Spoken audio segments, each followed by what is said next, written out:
केंद्र शासनाच्या वाढवण बंदर उभारणीचा मार्ग आता सुकर झालेला आहे। वाढवण बंदर निर्णय हा होताना दिसतोय। लोकहिताचा आणि न्यायालयाचं निरीक्षण आहे। वाढवण बंदर हा निर्णय लोकहिताचा आहे असं न्यायालयाचं निरीक्षण आहे। देशाच्या राज्याच्या आर्थिक प्रगतीकरता बंदर महत्त्वाचं आहे।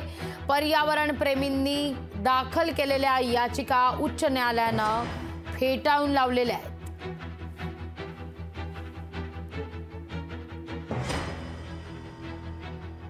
केंद्र शासनाच्या वाढवण बंदर उभारणीचा मार्ग आता मोकळा झालेला आहे। काही दिवसांपूर्वी पालघरमध्ये उद्धव ठाकरे यांची सभा पार पडलेली होती। त्यावेळी मात्र वाढवणचा बंदर होऊ देणार नाही अशी भूमिका या ठिकाणी उद्धव ठाकरे यांनी घेतलेली होती। आता मात्र उच्च न्यायालयानं वाढवण बंदर हे लोकहिताचं असल्याचं निरीक्षण नोंदवलंय आणि त्यामुळे वाढवण बंदर उभारणीचा मार्ग सुकर झालाय।